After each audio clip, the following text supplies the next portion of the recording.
Bom dia, vamos começar nossa aula de ciências da professora Carla, na 20ª semana. Página 140, leitura do texto. Aqui vamos falar sobre o periscópio. Então, para essa página aqui, clica nesse link aqui para poder assistir sobre o periscópio. Página 142, leia o texto e responda. Não é necessário enviar foto da atividade. 143, leitura do texto. A gente vai fazer a primeira parte até essa página e depois vamos terminar nessas outras páginas aqui, ó. Leia o texto e responda. Também na 145 e 146, então tem que prestar bastante atenção para a gente poder responder a 147 depois. Então vamos começar nossa aula. Tecnologia para ver por cima dos obstáculos. Página 140 de Ciências. Como enxergar facilmente o que está atrás de obstáculos muito altos? Ou como alguém pode enxergar o que está na superfície, estando dentro de um submarino totalmente imerso? Em filmes, você já deve ter visto marinheiros dentro de um submarino, observando o que há fora da água. Na superfície, o equipamento que eles usam para isso é o periscópio. Ele é produzido para permitir que as pessoas consigam enxergar por cima de obstáculos, como uma coluna de água, um muro de concreto, uma fortaleza e multidões. Portanto, esse instrumento pode ser usado para diferentes finalidades.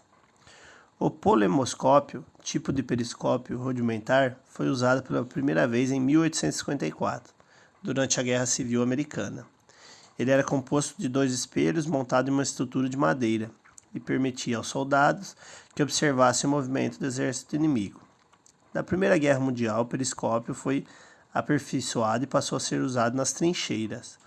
Então aqui é a imagem de uma trincheira, que é um fosso ou escavação feita no solo usado como abrigo pelos soldados em uma batalha. Na Segunda Guerra Mundial, ele foi acoplado também aos tanques de guerra. No século passado, foi desenvolvido o olho gigante, um tipo de periscópio usado para fotografar ou visualizar eventos em locais de grande aglomeração. Então aqui tem uma multidão com periscópio assistindo a chegada de Rei Jorge VI e da Rainha Elizabeth em Londres, Reino Unido, em 1939. Então essa aqui é a atividade de como fazer o periscópio. Então você clica lá no YouTube para assistir um pouco mais sobre esse equipamento. Página 142. O uso da sociedade, que a sociedade faz do instrumento, pode ser bom ou ruim. Então preste atenção nesses usos, porque depois você vai precisar pensar.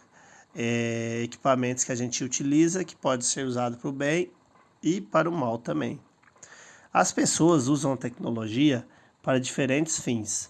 Entretanto, a tecnologia pode prejudicar pessoas ou grupos sociais quando usadas em conflitos, como em guerras entre nações. Desse modo, os efeitos causados por ela podem ser considerados negativos.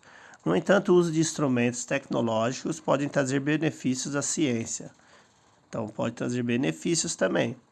Ou a sociedade quando nos ajuda, por exemplo, a visualizar melhor o ambiente a ser estudado, ou quando valoriza alguma atividade cotidiana. Por exemplo, no Brasil, na cidade de Lagoa Santa, Minas Gerais, um arquiteto construiu um superscópio, um periscópio gigante para visualizar a paisagem da cidade. Então, isso aqui é um uso bom da tecnologia. Você estudou o periscópio, que foi aplicado em diferentes situações ao longo da história. Ele recebe diferentes nomes dependendo de como é utilizado. Mas sua utilidade e seu mecanismo de funcionamento são os mesmos em todas as situações.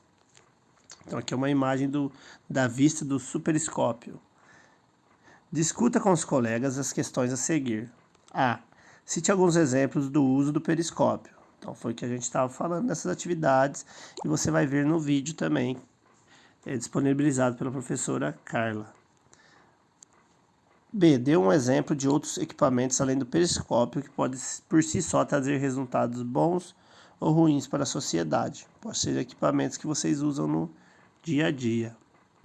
Continuando então na página 143, tecnologia para ver maior. Você já parou para pensar que há coisas que não conseguimos enxergar a olho nu, ou seja, sem uso de equipamentos? Isso acontece porque ou elas podem estar muito distantes ou são muito pequenas. Você estudou que o telescópio nos ajuda a enxergar objetos que estão muito distantes, porque eles ampliam a imagem do local observado. No entanto, o que fazemos para enxergar materiais e seres vivos muito pequenos? Naturalmente, podemos perceber na primeira foto que uma gota de água nos ajuda a enxergar detalhes da folha, sem a gota não poderiam ser visualizados. Então aqui está a imagem da gota de água. A gota de água é transparente, tem espessura e curvatura.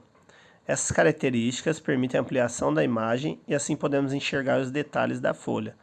Dessa forma, os seres humanos perceberam que a imagem de alguns materiais poderia ampliar-se quando eles fossem visualizados através de instrumentos com as mesmas características da gota d'água. Assim foram criadas as lentes de aumento. Então aqui tem a lente de aumento que foi baseada, essa daqui que foi baseada na lente na gota d'água.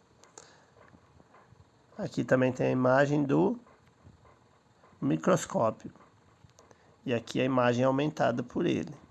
As lentes de aumento possibilitam enxergar aquilo que não é possível ver a olho nu. Seu uso nos microscópios permitiu grandes avanços científicos importantes na medicina. Então aqui é um uso bom do microscópio, de toda a tecnologia, né? Então aqui vamos deixar para a próxima aula, para a gente fazer 144, até essa página 147, para não ficar tão grande, essa primeira parte.